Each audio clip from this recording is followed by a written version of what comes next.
Ang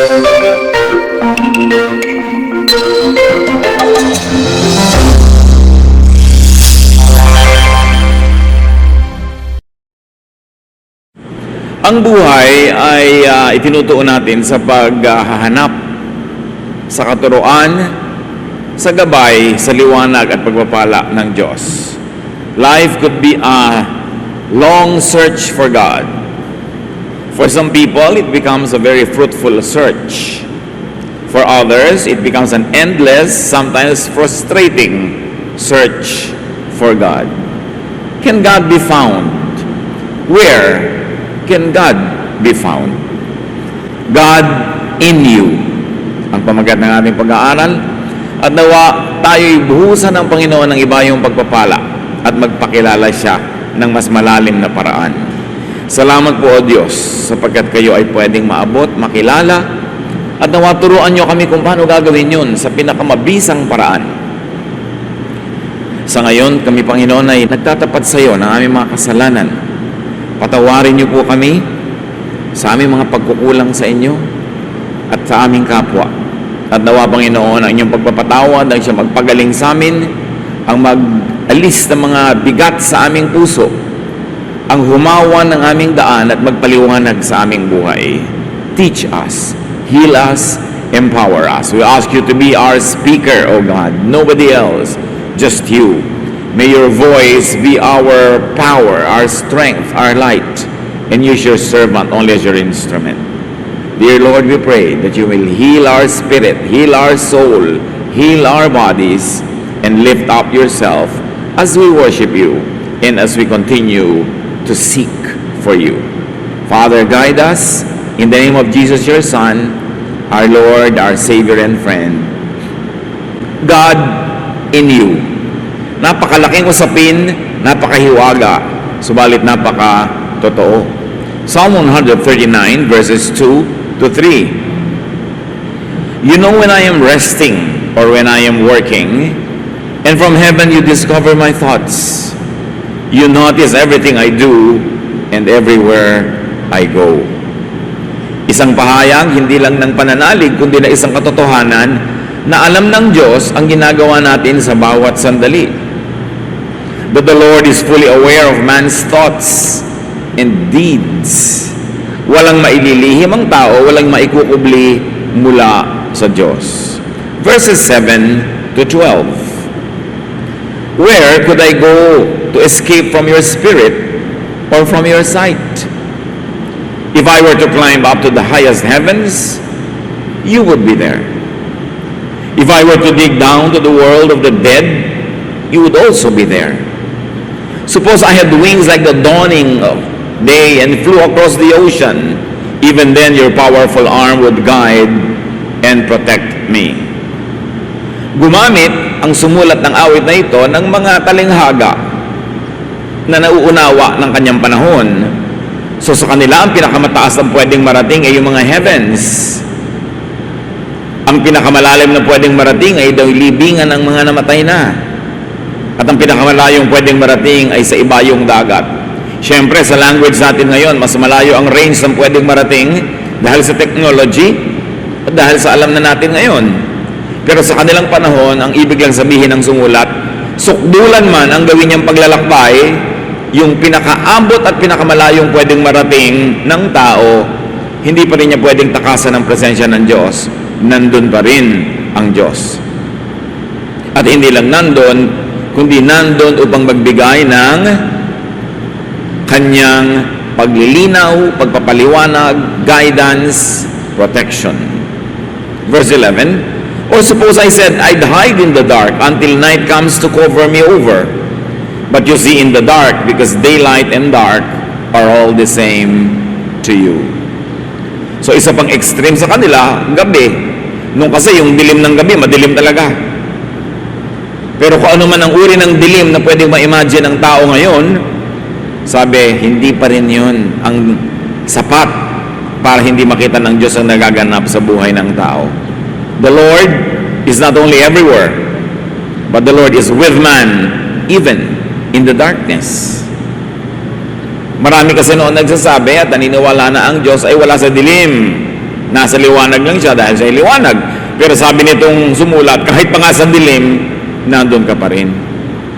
Psalm 139:18, and when I awake, I will find you nearby. Magising ako, makatulog, nandun ka sa aking tabi. The Lord is nearby, even in the light of day. God is always with man. God knows man.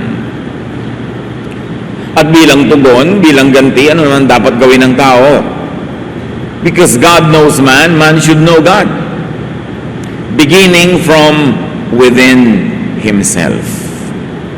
Kung ginamit dito sa awit na ito, sa tula, na sa talihhaga ng sabing pinakamalalayong pwedeng marating ng tao at nandun pa rin ang Diyos, kung gano'n ang pinakamalapit at pinakamadali at pinakadapat na pagsimula ng paghahanap sa Diyos, hindi sa malayo, kundi sa malapit. Doon sa kayang-kaya ng tao, sa kanyang kalooban. Why? Because God is within him. Why should man begin within himself in search of God?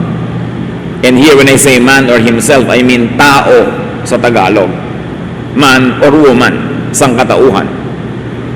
Bakit kailangan sa ating kalooban, sa kaloob-looban natin tayo magsimula sa paghahanap sa Diyos? Because even the Bible says that we are the temple of the Holy Spirit. Tayo mismo ang templo ng Espiritu ng Diyos. Saan mo ba siya hinahanap? Di ba sa kanyang templo? Pero sabi, ang Diyos ay hindi nabubuhay sa templong gawa sa bato, sa bakal, gawa ng tao, kundi ang puso ng mananampalataya, yung kalooban ng taong nilikha niya, ang siya niyang tahanan. Man should and could see the kingdom of God, according to the Bible, by being born again. John 3:3, Jesus replied to Nicodemus, very truly I tell you, no one can see the kingdom of God unless they are born again. So, the kingdom of God, the kingdom of heaven, God's presence, salvation, all these words are used interchangeably. Isa lang ang kahulugan, yung paghahari ng Diyos sa buhay ng tao na magliligtas tuloy sa Kanya sa kapahamakan, doon sa kabilang buhay at maging dito. Kaligtasan mula sa paghahari ng kasalanan, kaligtasan mula sa napakaraming panganib. Salvation in all its aspects could be found when people find the kingdom of God. And Jesus says that for you to find the kingdom of God, you have to be born again. Born again means seeing the kingdom of God. Hindi naman ito yung sobrang na-oversimplify na formula na pumikit ka, magdasal ka ng ganitong formula prayer, born again ka na. Well, if you understand its meaning and really do it in great faith, you could see the kingdom of God. The formula by itself is just that, a formula. Huwag nating ipapalit yung formula doon sa tunay na sinasagisag nito. Malalim na pagkaunawa sa Diyos. Kaya tuloy, nakikita mo siya, nakikita mo ang kanyang kaharian, hindi ng physical na mata, kundi ng ating puso. If you have to see the kingdom of God, but God and the kingdom of God is in man, what should you do? You should travel inwardly. Luke 17:21, Jesus says, the kingdom of God is within you. Bakit niya sinabi yun? Sabi niya, huwag kayong maniniwala pag sinabing, ayan na, nando na ang kingdom of God, nasa disyerto. Huwag kayong pumunta. Pag sinabing nandoon sa loob ng bahay na yun, huwag kayong pumasok. Pag sinabing nandoon sa ganung lugar, di nyo kailangan habul-habulin. Sabi niya, dahil ang kaharian ng Diyos ay nasa sa inyo. Ang paghahari ng Diyos ay suma sa inyo. Ang tunay na templo ng Diyos ay kayo. Therefore, being born again means seeing the kingdom of God within you.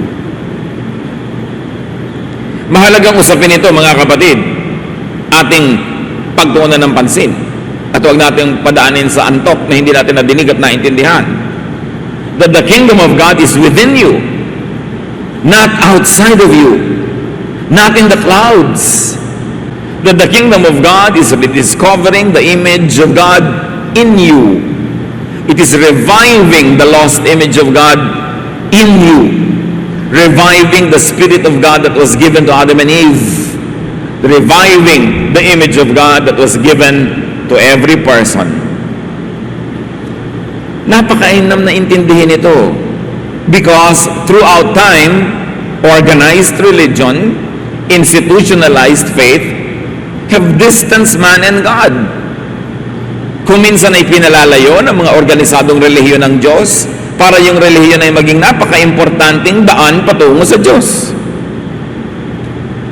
So that the priests would be important and they would be filling the gap, the supposed gap between God and man. Institutionalized religion has placed God beyond the clouds. But Jesus says, the kingdom of God is within you. Hindi mo kailangang mag-pilgrimage kung saang-saang lugar sa paghahanap sa Diyos. Hindi mo kailangang umakyat ng mga bundok, lumusong ng mga libis. Hindi mo kailangan tumawid ng mga dagat. Ang kailangan mo ay gawin yung pinakamahalagang paglalakbay.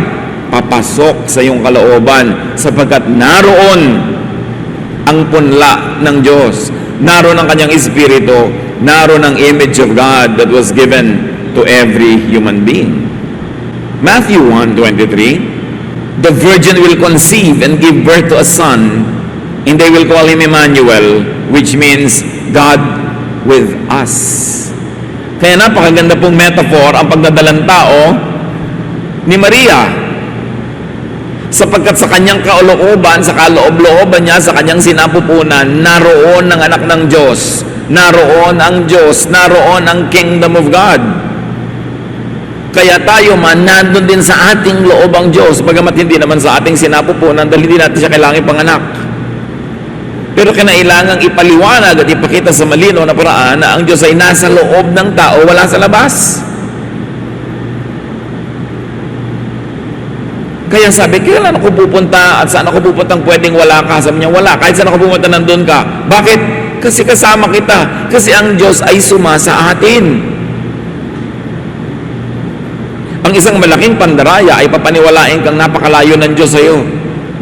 Pwedeng damdamin mo lang emosyon ang nagsasabi sa iyong parang malayo kasi malayo ang iyong loob, malayo ang iyong gawa, malayo ang iyong asal, pero hindi pwedeng lumayo sa iyo ang Diyos because you are the temple of God. Ang isa sa mga pinakamaimportanteng pilgrimage sa gawin ng tao ay siyasatin ang sarili, maglakbay patungo sa kanyang sariling kalooban. At sapagkat kahit pangamahal ay mas madali pa rin magpunta sa ibang lugar physically, sumakay ka ng vapor, sumakay ka ng eroplano, sumakay ka ng kotse, kesa maghirap kang maglakbay patungo sa iyong sariling kalooban na hindi na-develop ng taong gawin kasi umasa na lang siya ng umasa sa mga outward rituals, umasa ng umasa sa mga physical activities, sa pag-attend ng mga events, sa paghahanap sa Diyos. Kaya naman maraming tao, kung minsan uubos na ang buong buhay sa pag-attend ng kutakot-takot na religious activities, di pa rin matagpuan ng Diyos kasi hindi niya ginagawa yung pinakamahalaga, hanapin sa kanyang kalooban, sa kaibuturan ng kanyang puso. God returns to be in you, to be with you. That the most important journey is going back to yourself, to your inner self. To be born again is to return to the Spirit of God in you. Kaya mahalaga na ang tao nag-google ng panalangin na personal devotion, pag-iisip, pagmumuni-muni, pagbubulay-bulay. Dahil kapag ikay tahimik na narinig mo ang sarili mong utak na nag-iisip, kapag ikay nalayo sa ingay ng napakaraming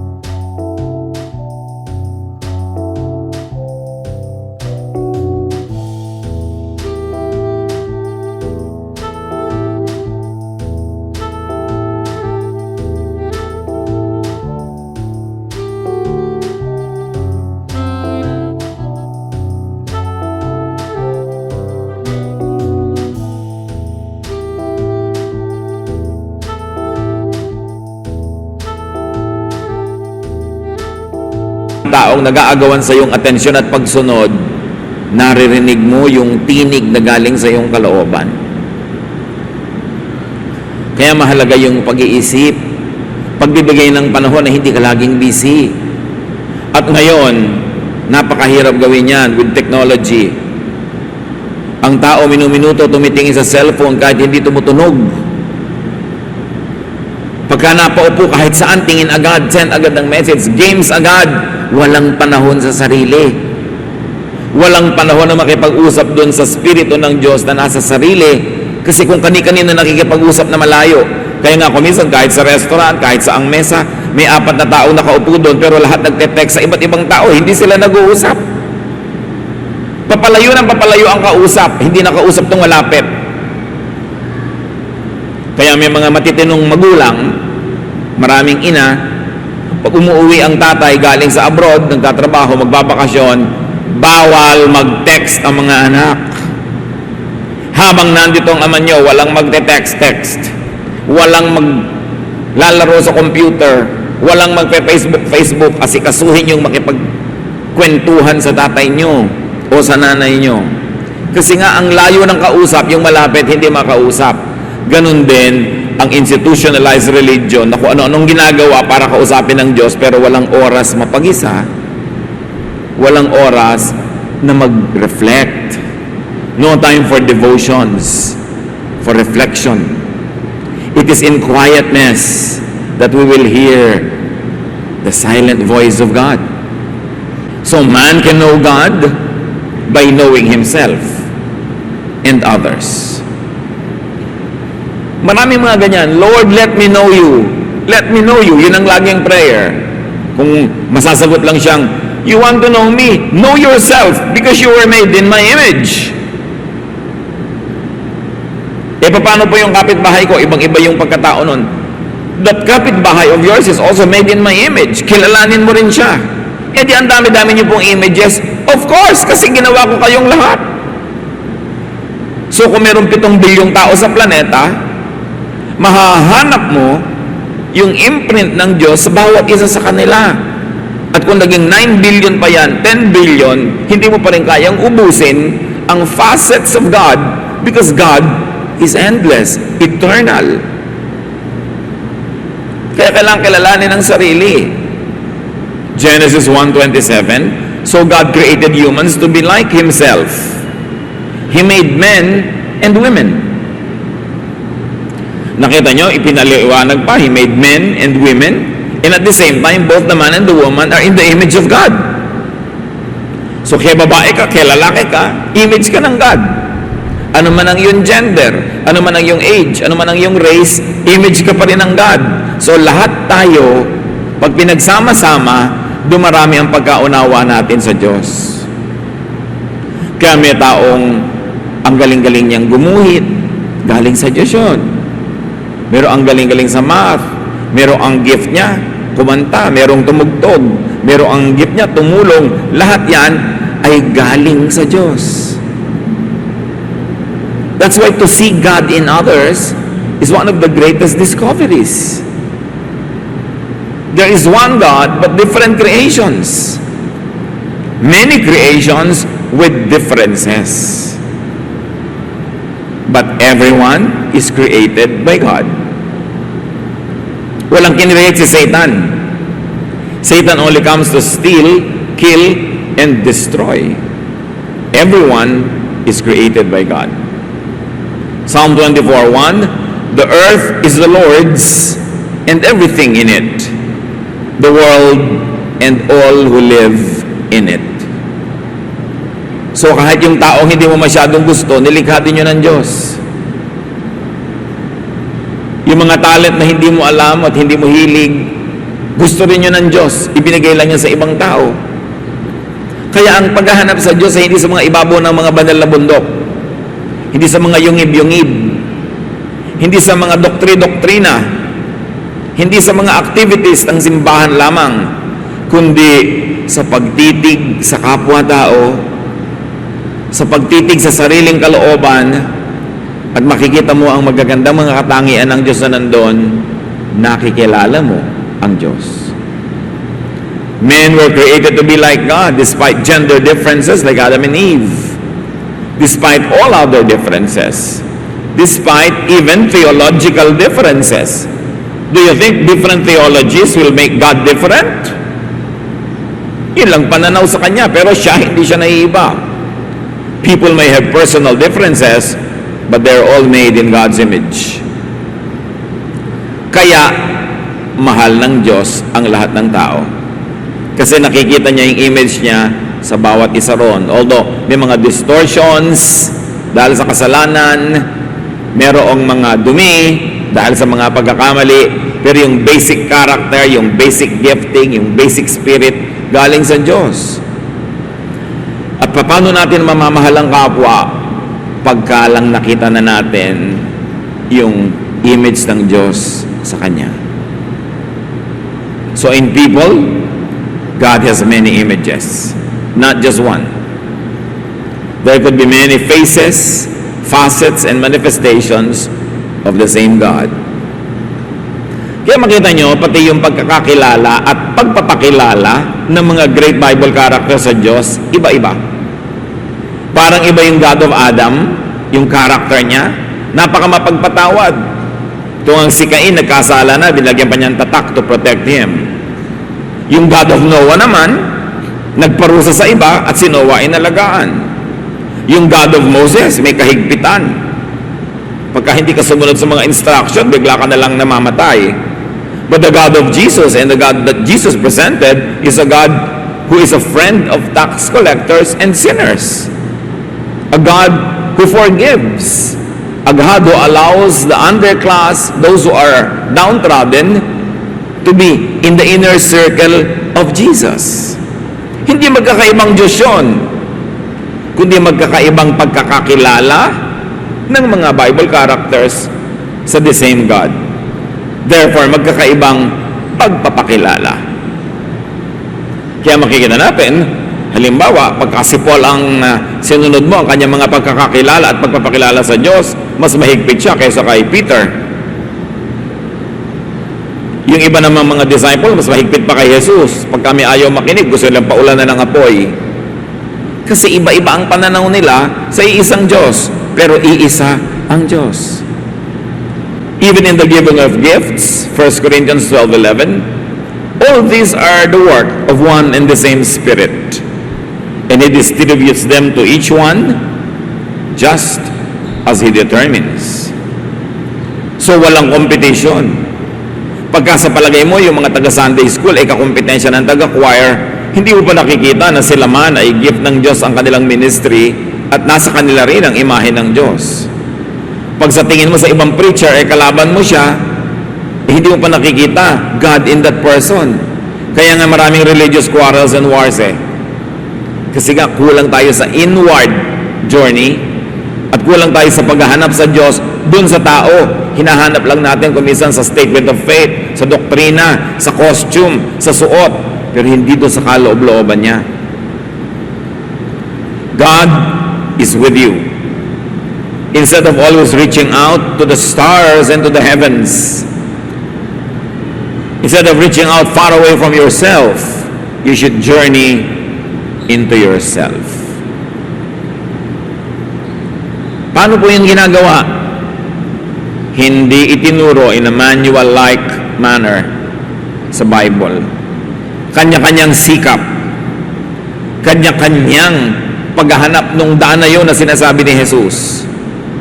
Sabi niya, maluwag yung daan patungo doon sa kapahamakan, masikip yung patungo doon sa buhay na walang hanggan.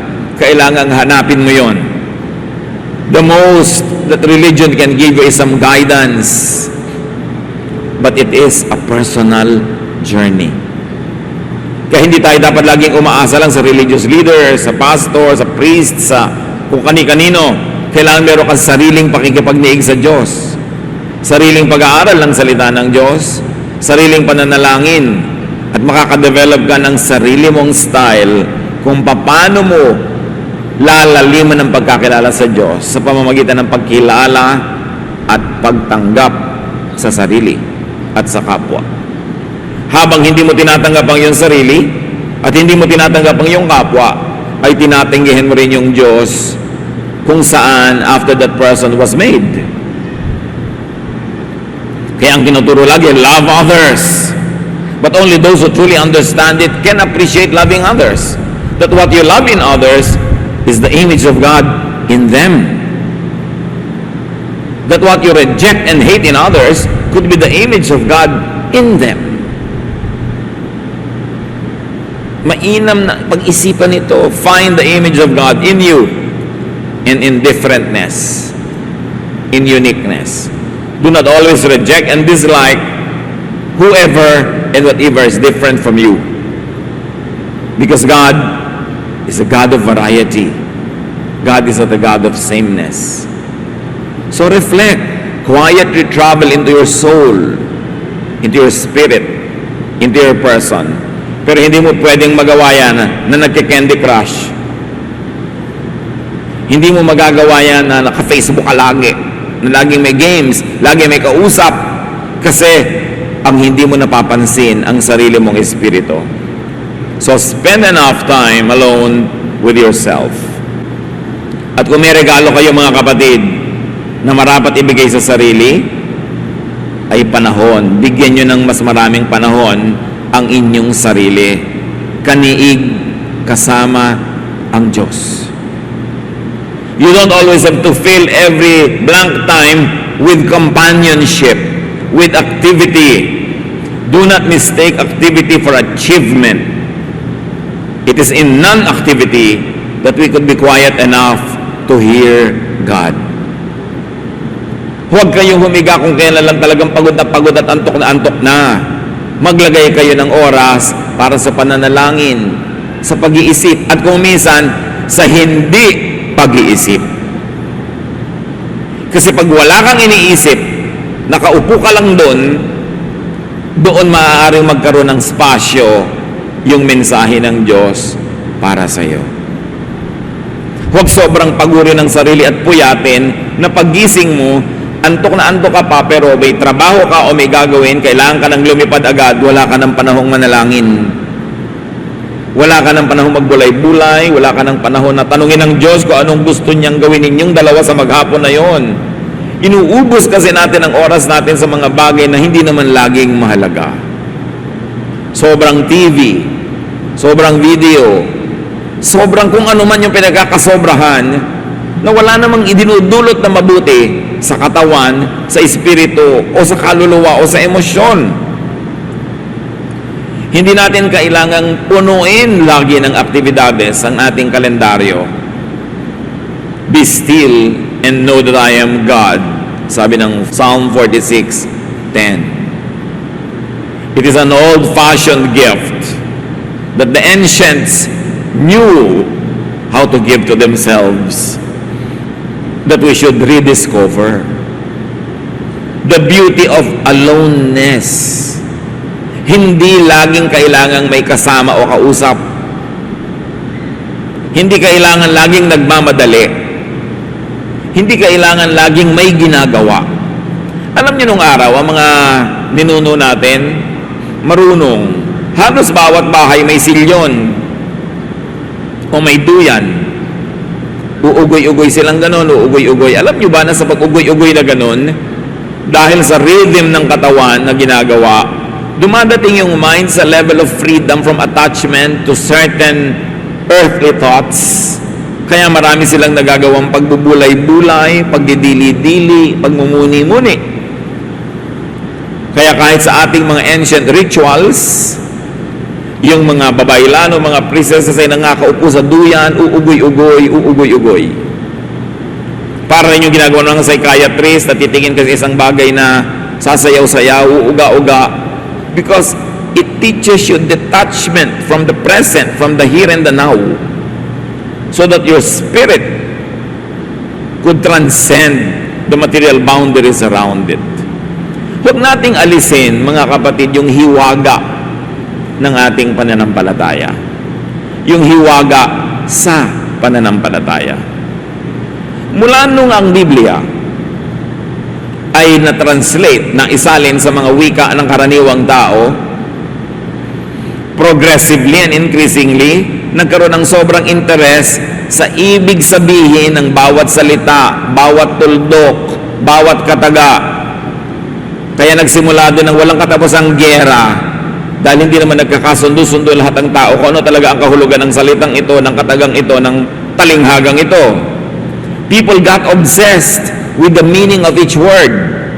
They wanted to find out what everything meant, that they forgot to behold and to appreciate the mystery of the unknown. Nawala yung hiwaga, ang lahat na lang natapunan ng nakakasilaw na liwanag, na kuminsan hindi naman laging tamang liwanag. Lahat na lang gustong maunawa at maintindihan. Hindi natin kayang maunawa at maintindihan ang lahat ng hiwaga ng Diyos. How can the finite mind of man totally comprehend an infinite God? So to attempt a complete understanding, to attempt an academic understanding of God, to attempt a theologizing of everything about God is to diminish God and put Him down into levels where people can reach Him, but in a very low level. Huwag nating ipagkait sa Diyos yung pagiging Diyos, na mayroon siyang hiwaga, na mayroong mga bahagi niya na nakakubli sa likod ng mga ulap, na mayroon siyang bahaging maliwanag at may bahaging nakatago kumisan sa dilim at katahimikan, na hindi pwedeng ipaliwanag ang lahat ng bagay to the satisfaction of the human intellect, because God is that man. At sinabi niya, I speak only in human terms because of your natural limitations. My thoughts are not your thoughts. Your ways are not my ways, because my ways are higher than yours.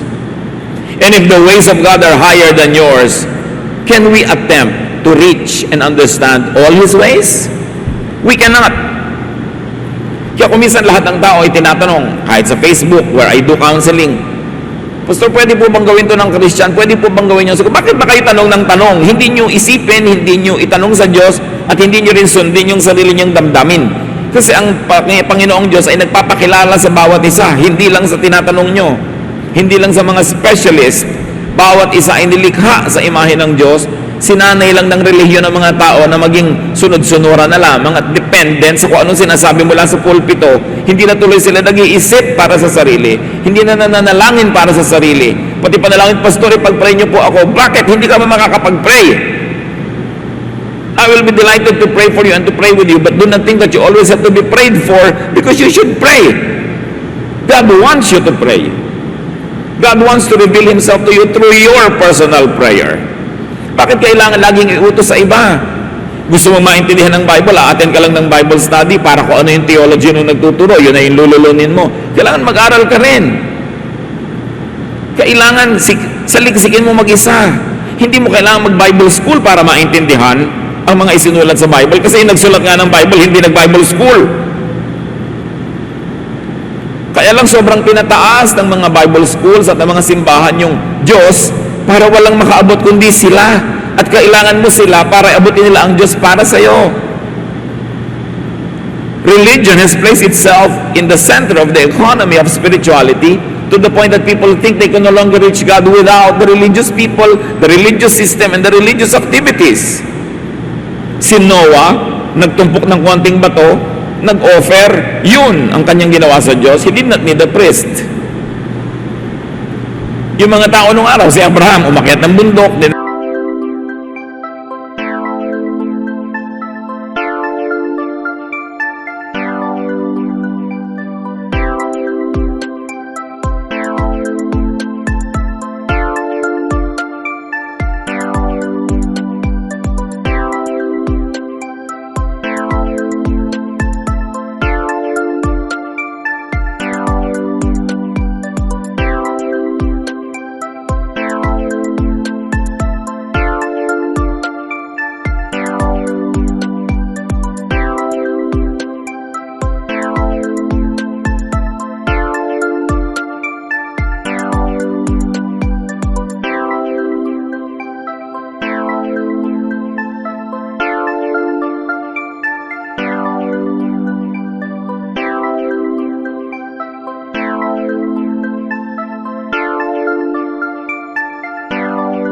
dala niya ang kanyang offering.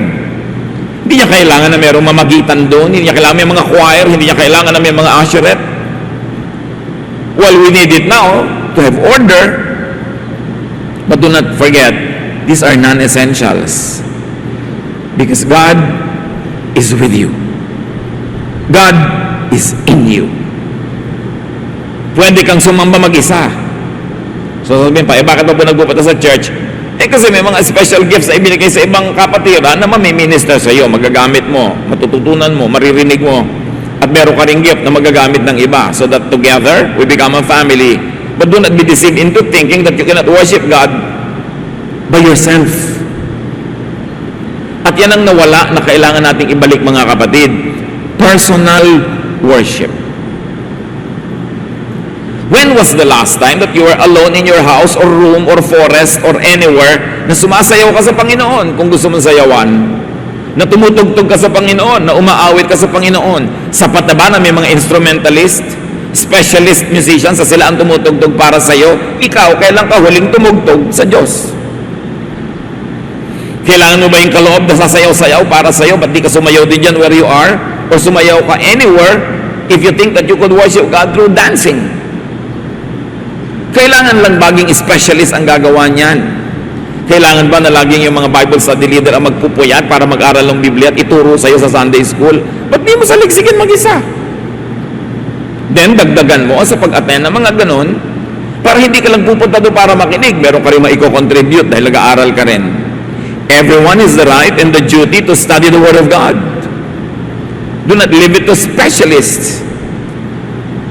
At yan ang kailangang ibalik natin, mga kapatid. Gusto nyo makilala ang Diyos? Magsumikap kayong kilalanin ang Diyos. In your own time, in your own place, in your own way. Because God is in you. Hindi ka God, but God is in you. Be still and know me, the God in you, sabi niya. Be still and know yourself, the image of God. Know yourself and see God's wonderful work in you. Know yourself and see God's wonderful image in you and in others. Psalm 139, 13-16. For you created my inmost being. You knit me together in my mother's womb. I praise you because I am fearfully and wonderfully made. Your works are wonderful. I know that full well. My frame was not hidden from you when I was made in the secret place, when I was woven together in the depths of the earth. Your eyes saw my unformed body. All the days ordained for me were written in your book before one of them came to be. What is the inevitable conclusion? God created each one of us. God caused us to be created the way we were created. If you like to be scientific, even your genetic composition was made by God. Sa dinami-rami ng iyong lola at lolo on both on your father and mother's side, sa iba't ibang mga ugali, asal, talento ng kutakot-takot na mga ninuno mo sa iyong genetic pool, it is the Lord who decided na ang ilong mo manggagaling sa lola ng tatay mo, na ang kilay mo manggagaling sa ganung ninuno, na ang ganitong ugali mo, ang ganung pagtugtog mo galing kung kani-kanino, kasi ang dami mong pwedeng pagkunan. Kaya kahit magkakapatid, magkakaiba ng ugali, magkakaiba ng talento, dahil pareho nga ang tatay at nanay nila, pero sa genes, sa dugo na dala ng tatay at nanay nila, nananalaytay ang napakaraming mga dugo ng napakaraming iba't ibang mga ninuno. And you are not an accident. Nobody is an accident. Everybody is wonderfully made. Kailan kaya natin maintindihan yon? Kailan mo maintindihan, kapatid, that you are wonderfully made at hindi lang yan pang-uto? Kasi if you were a mistake, sino nagkamali? Di ang Diyos?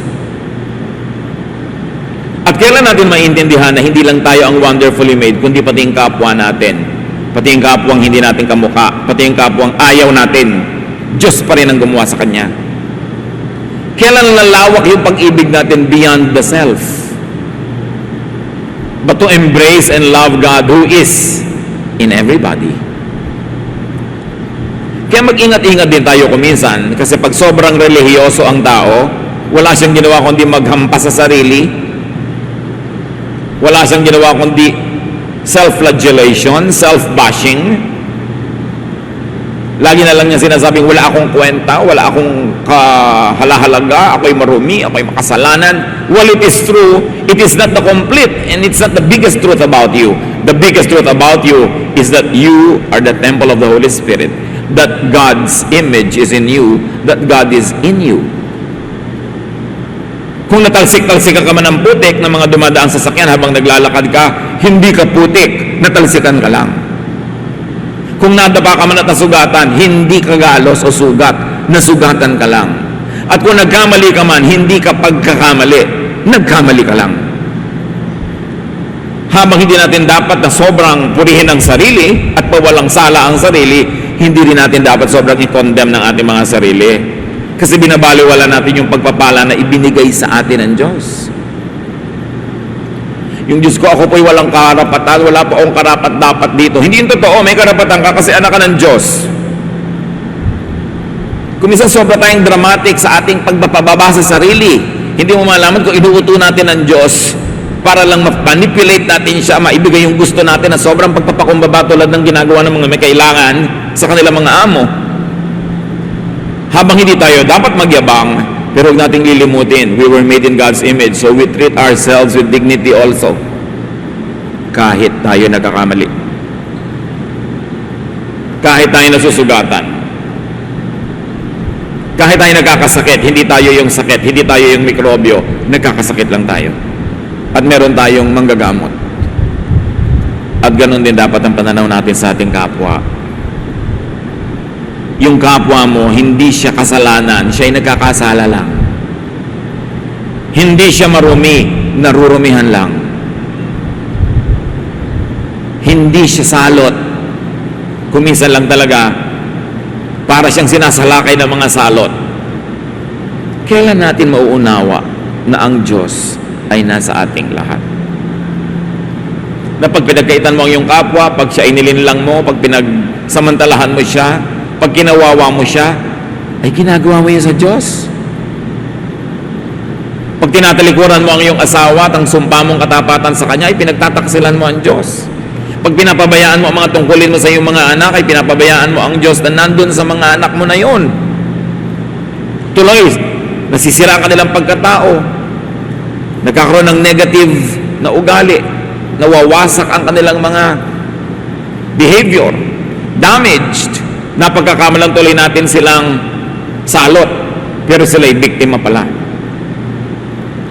Be careful with how you treat other people, because God is in them also. And you cannot find this image of God uniquely given to you and to people if you would insist on imposing molds and uniformity and sameness on everyone. We've got to appreciate our differentness because God made us so. Sabi nga nung Psalm, you have ordained for me all the days of my life. Hindi naman ibig sabihin na itinalaga na ng Diyos kung sino ang mapapangasawa mo, kung anong kakainin mo sa araw na to, pero dahil sa genetic composition na ginawa niya sa iyo, para na rin niyang binigyan ka ng landas na tatahakin. Kasi kung ang talaga ibinigyan niya sa iyong gift, music, hindi ka siguro magiging engineer. Pwedeng hindi ka maging tunay na pero nagme-music ka pa rin whenever you can. Kasi yun ikaw yun ang takda, yun ang kapalaran. Kaya huwag din nating kontrahin yung nakatakda sa kapwa. Kung saan siya nakahilig, doon bumuwal. Yun talaga ang gusto niya na propesyon, yun ang gusto niyang buhay. Di yun siya, ginilikha siyang ganun, kaya niya gusto. Tinuruan mo ba siyang magustuhan niya yun? Hindi. Likas, nakatakda. Tingnan natin yun. Huwag natin gawing misyon na baguhin ang lahat ng tao. Ang gawin nating misyon, madiskubre kung ano ang ibinigay sa kanya ng Diyos at tulungan natin siyang yumabong, mamulaklak. Huwag din nating pigilin ang ating sarili lagi na akala natin yun ay kinatutuhan ng Diyos dahil binigyan tayo ng Diyos sa mga likas na hilig, likas na galing, likas na talento. At ang paglinang, ang pagdevelop sa mga yon is a great act of worship because you are doing God's will for you. So know God. But how can an infinite God be known by finite men? Know what was given to you. You were made in God's image. You are a revelation of God.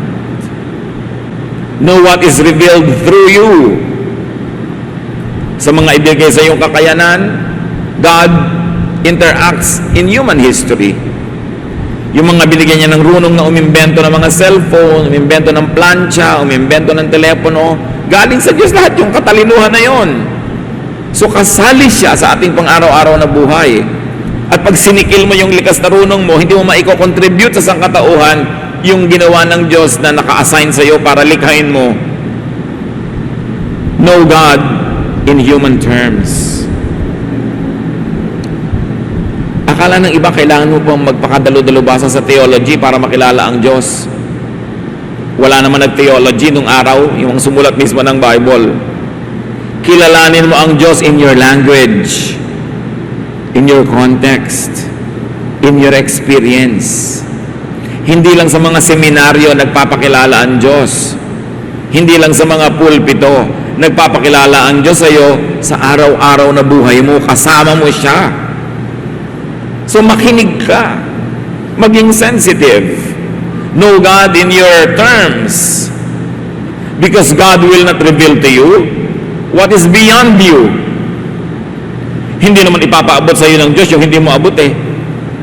So saan mo makikilala at paano mo makikilala ang Diyos? Doon sa abot mo. Hindi mo kailangang magsikap na abutin yung hindi mo abot. Kasi abot ka ng Diyos. At kung nasa ang level ka, nandun ang level niya. No need to search far. Hindi kailangan mag-pilgrimage sa mga holy places. Walang ganon. May mga places lang na pinanggarihan ng mga historical events associated with religion. Pero walang holy land. Because you are the temple of the Holy Spirit, therefore you are holy land. You were created by God in God's image. Kaya hindi natin binabastos ang sarili because we are holy land. Huwag tayo magpadala sa mga marketing ng kung ano-ano mga religious activities para magbenta ng mga biyahe, mga pilgrimage at kung ano-ano. God is in you. To accept God is to accept God's image in yourself and in others. So what is a foundational gift to yourself and others and to spirituality? To know and accept yourself and others. Kilala niyo na ba talaga ang sarili niyo, mga kapatid? O malapit na lang tayong gumraduate sa buhay na ito ay panay pa ang self-rejection, self-denial, na parang pagkakamali kayo ng Diyos. You are created wonderfully by God. See the wonder, enjoy it, and thank God for it. And contribute to our lives, to contribute to humanity, to society, by being yourself, because you are unique. Search for God.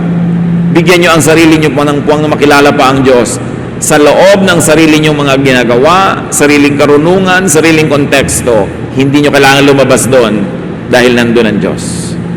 Aming Ama, ipaunawa mo sa amin ang mga matalinghagang bagay na ito. Mga bagay na hindi laging kayang ipaliwanag, pero Lord, let our faith operate. Turuan mo kami na to always want to intellectualize and to understand everything the way we read manuals. But teach us to behold you in your wonder, in your glory, in your revelation, and even in your secrets. Because secret things belong to you, O God. Teach us to just trust. Na mag-operate kami sa karunungan, mag-operate din kami sa intuition, sa pakiramdam, sa aming espiritu. Dahil kami ay body, soul, and spirit. Hindi lang body, hindi lang brain, hindi lang thought, kundi spirit din. Teach us to develop all the areas of our personhood, O God, and may we find you there, and may we find you in other people too. pagbulay-bulayan pa natin mga kapatid na ilang saglit, hanapan ng application, how to find God in you and in others.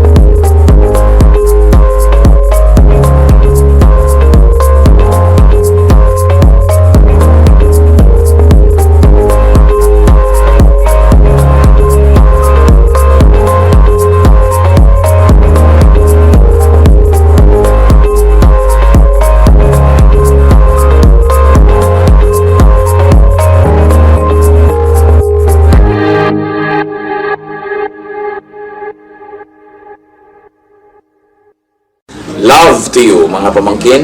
Dito tayo mag-aral ng salita ng Diyos. Dito tayo mag-aral ng mga practical na bagay, magdalanginan para sa isa't isa, makinig ng mga mensahe, at dito tayo magsasama-sama spiritually sa ating official Ed Lapis YouTube channel na ang address ay Sabi ni Kuya Ed. Remember, dito tayo ha, Sabi ni Kuya Ed, ang ating official YouTube channel. Do not forget to subscribe. Click the subscribe button and ring the bell for notification. Like, comment, and share our official YouTube channel. Visit Ed Lapis website for daily devotion, audio podcast, latest video message, send your prayer request, subscribe to mailing list and more. Visit edlapis.com.ph.